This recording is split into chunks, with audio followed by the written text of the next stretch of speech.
everybody, it's Mr. Hartman here again, back with some more AP World History, and today we're going to be discussing Unit 7.1, which is all about the different states that faced a lot of pressures and eventually crumbled in the early 20th century or completely changed their political system. So before we get started, I just kind of want to tell you guys about some of the stuff I'm using here on this video. The note application program that you see here is called Sublime Text. As you'll kind of see as we go through here, I think it's very good. I think it's very good for taking notes. I heard about this from a YouTube channel called Action Button. That is very good for kind of writing scripts and stuff. And so I figured it'd be worth a shot for taking notes and stuff like that. Kind of like a script for this video. It turns out I think it's really good for taking notes on your own as well. It helps you kind of compress everything, as we'll see here in a little bit. It allows you to really organize it very well while still taking notes in a typical form and fashion. So I think it's quite great. And then I'm using I'm using a pen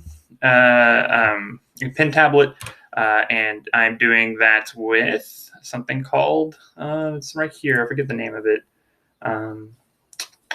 Some sort of it's a kind of anyways. It allows you to write on top of your desktop, and so I might be using that a little bit here and there. We'll see how it goes if I need it. But yeah, let's go and get started here. And so I'm going to start every kind of also taking this from that YouTube channel I talked about, Action Button, kind of starting with the bottom line for this section. So we see nations that are very weak in relation to Western Europe, and the United States, by extension, is part of Western Europe kind of name at this point. Saw their political structures dissolve under both internal and external pressures. And you can see down here we got 4 states: Russia, China, the Ottoman Empire, Mexico. That organization should be a little bit familiar from Unit 6.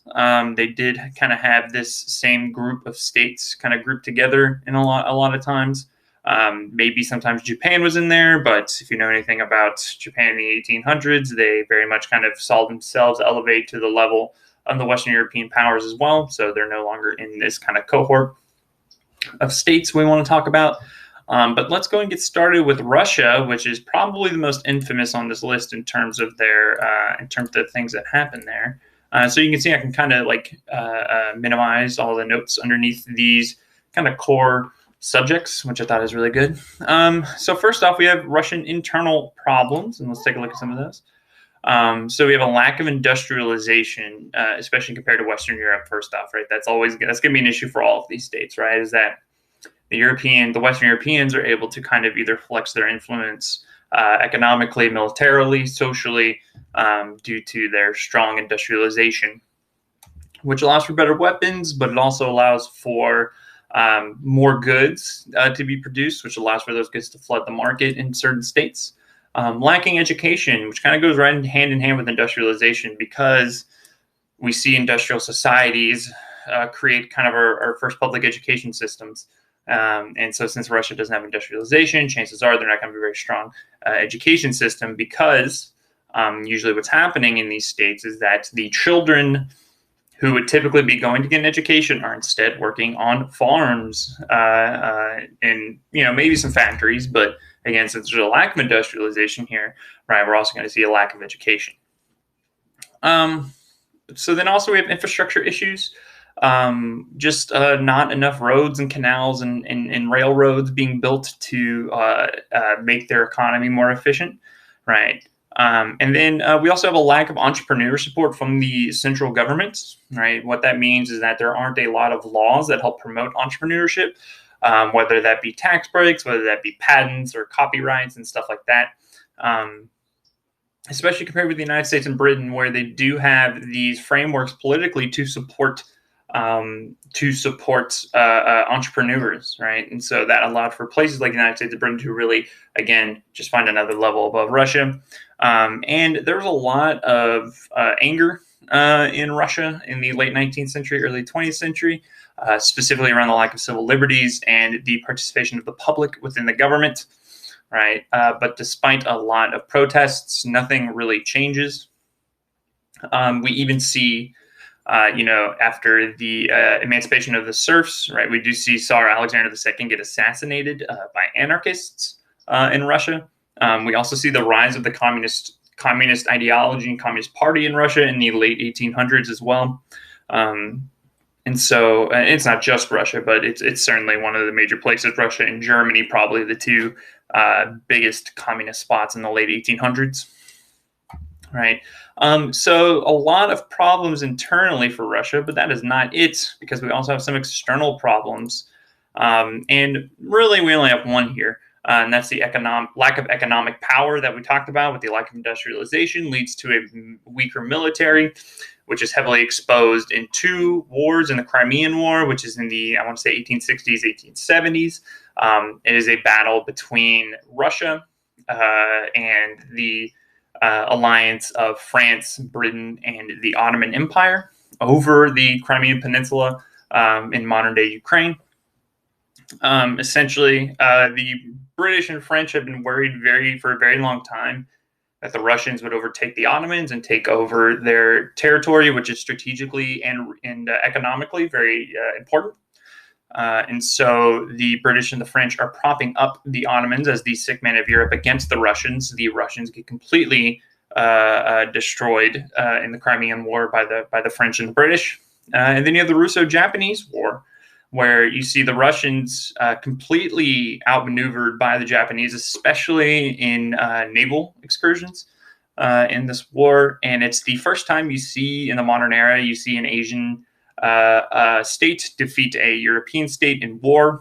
And so it's very much a serious wake-up call for the Russians, the failure of the Russo-Japanese War, which is in the early 1900s.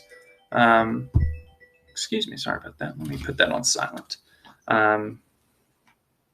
So yeah, so that's their major external problem, is a lot of the internal stuff that we talked about, just put up in the context of military problems, right?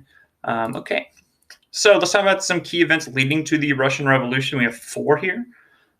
We have Bloody Sunday, which is in 1905, I believe, which was at the Winter Palace of Tsar Nicholas II, where he was not there at the time. We see a lot of peaceful protests looking for better working conditions, higher wages, and suffrage for all. The guard at the Winter Palace gets a little spooked, and in retaliation massacres the crowd. A lot of people die that day, which is why it's called Bloody Sunday.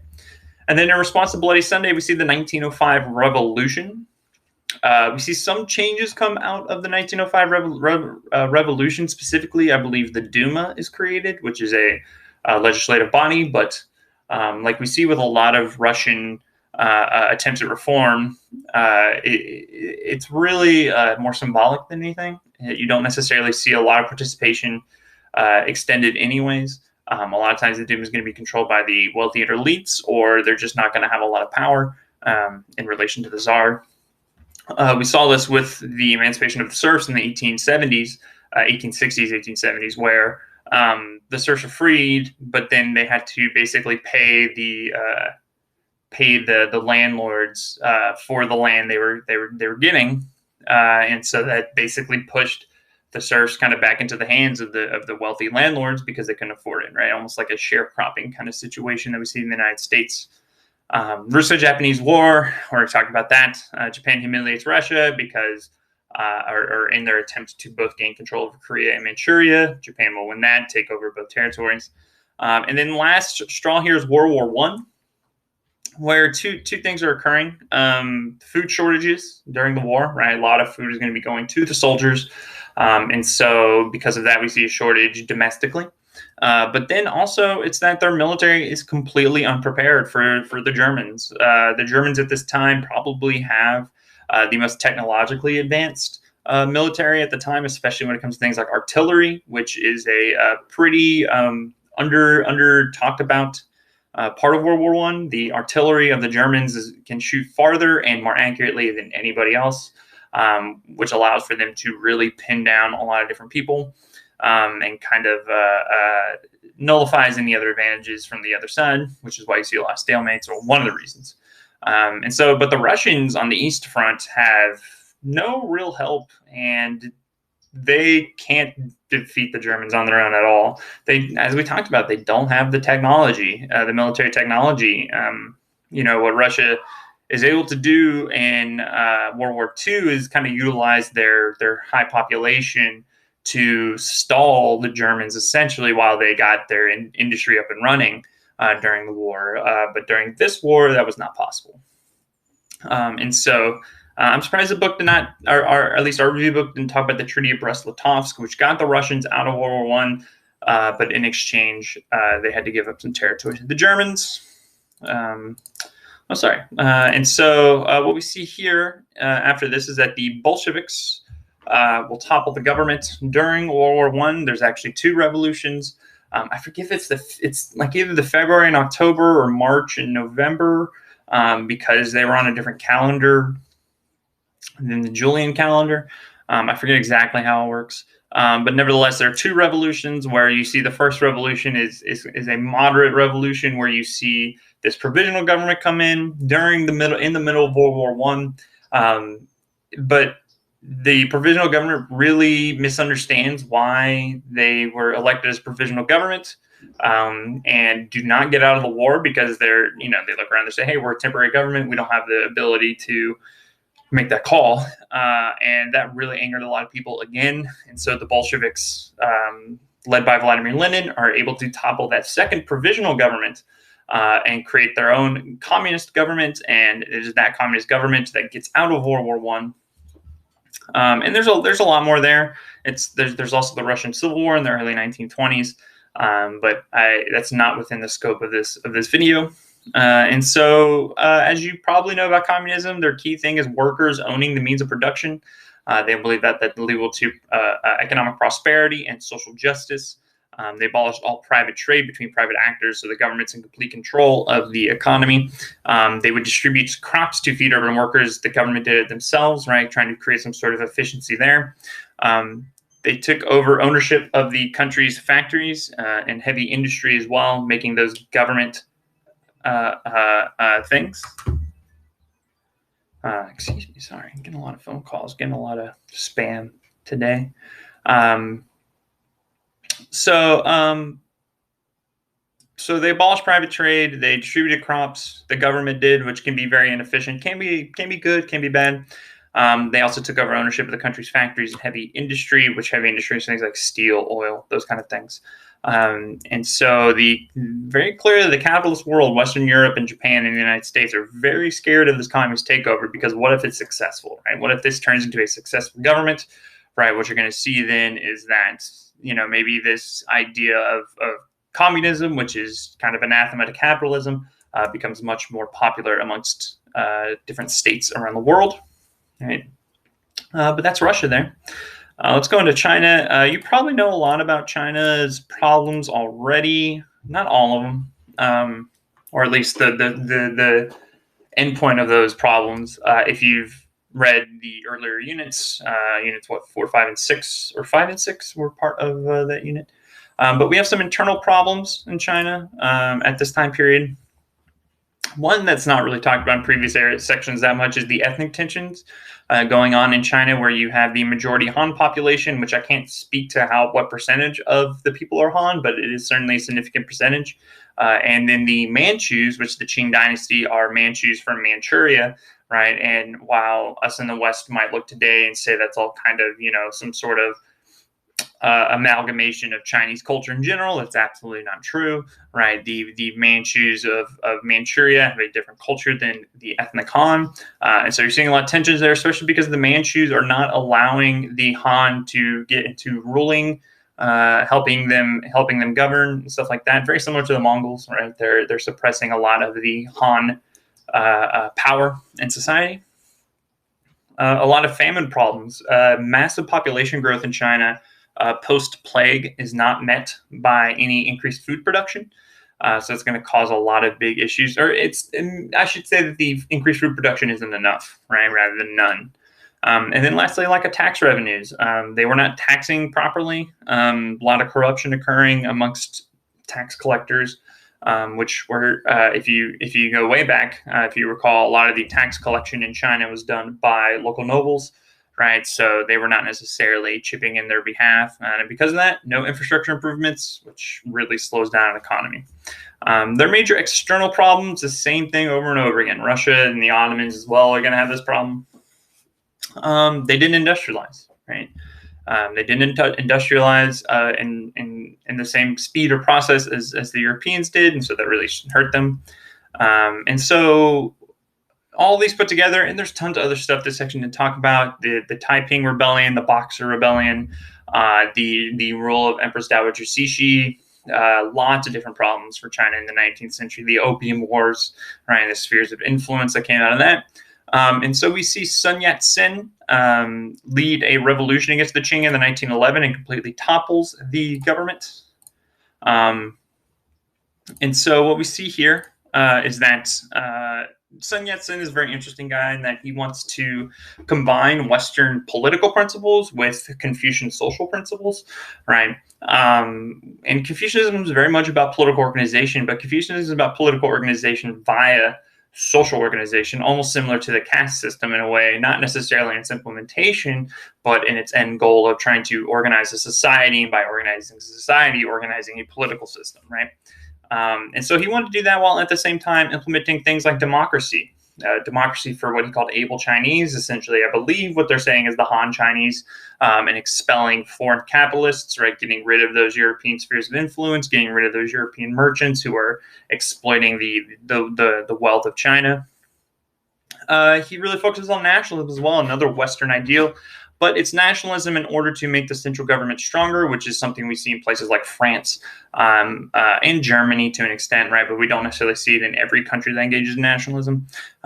He also wants to end the unequal distribution of wealth, right? Make it a little more equal of a society, which is almost like this weird blend of, communist ideals. Again, not necessarily communism per se, but the backing up ideal of communism being this notion of kind of equality, economically, socially, politically, right? And he's kind of taking those ideas and blending them with Western ideals of political organization, and then again Confucian principles. So you see, he's very ambitious with his beliefs here, especially in a country that for 2,000 years had the exact same political system, not the exact same political system, but certainly very similar political system that whole time.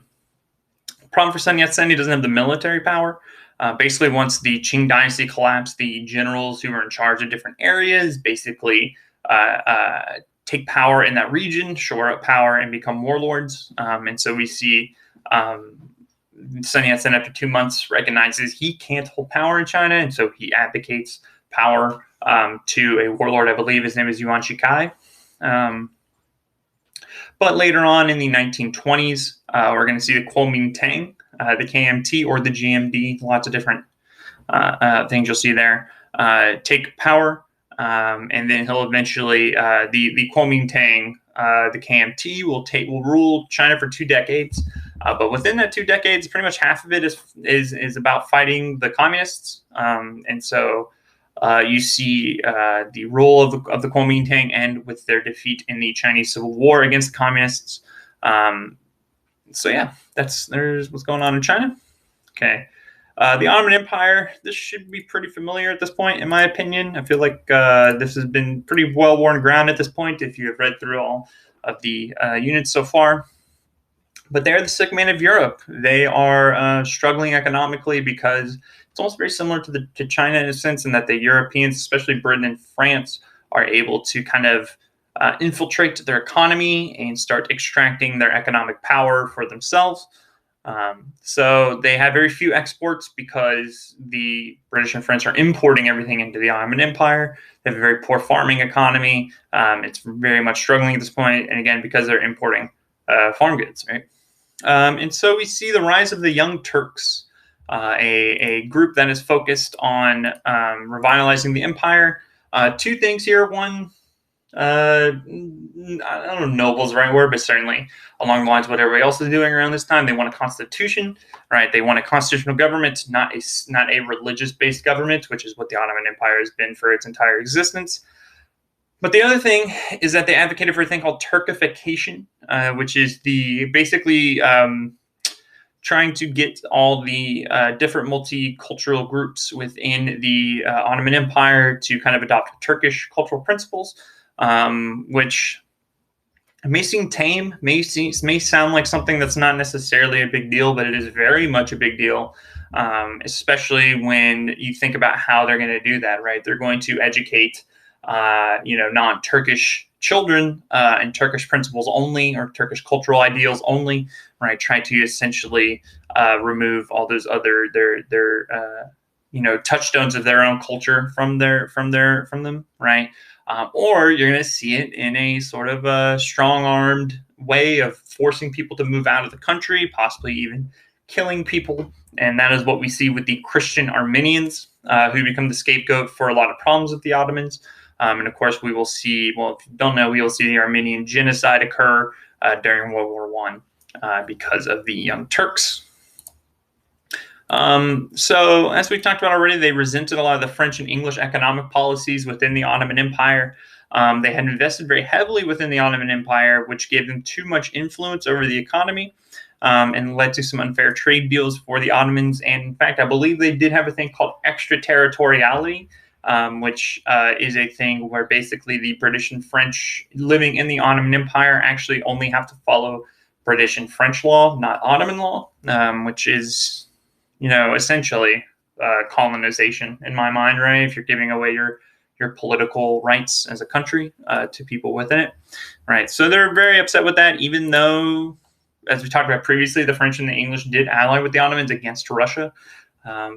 Something about my enemy's enemy going there.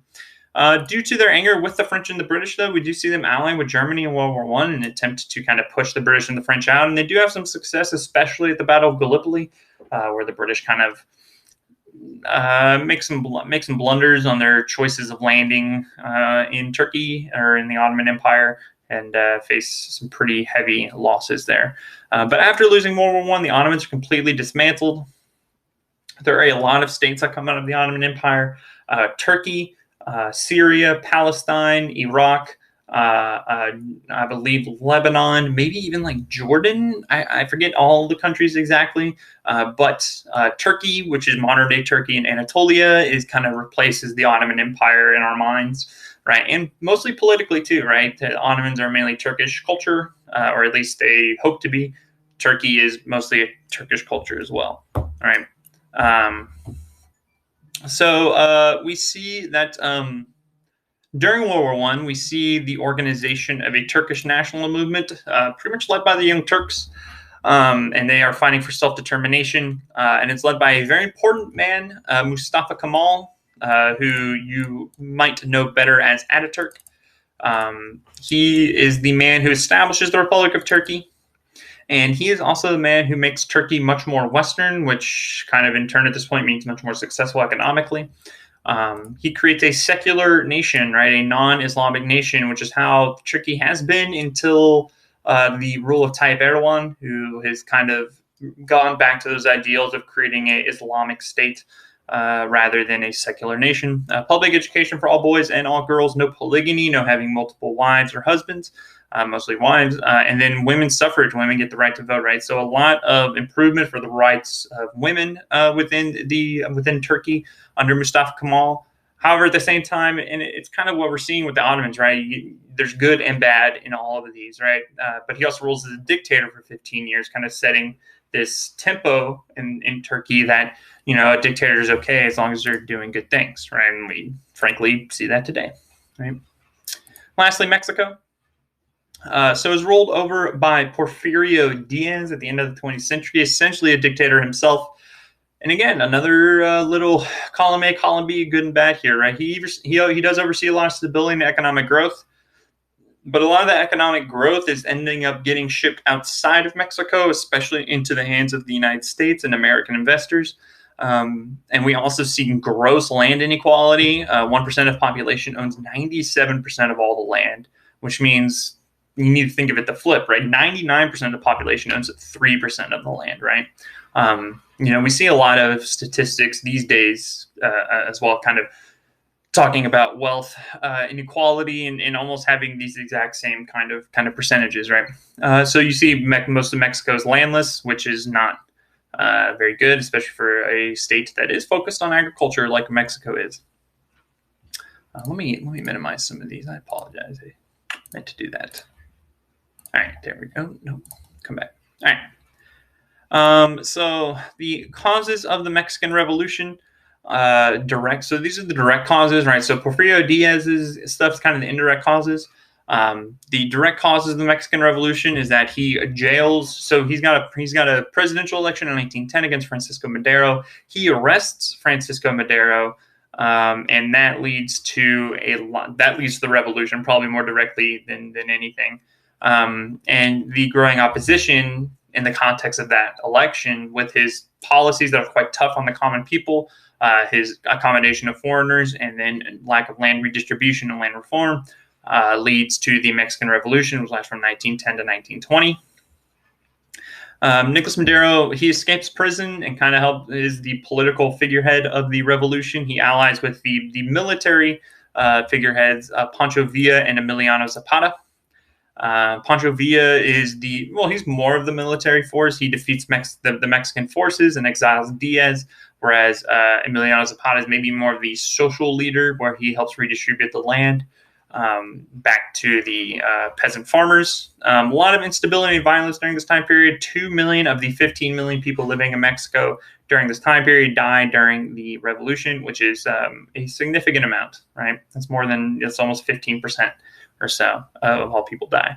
And so the results of the revolution, two key ones. The Constitution is written in 1917, which includes the things it needs: land redistribution, suffrage for all, which allows for the common folk to keep their elected officials dedicated to them, and then public education, which again improves the suffrage outcome, hopefully, right?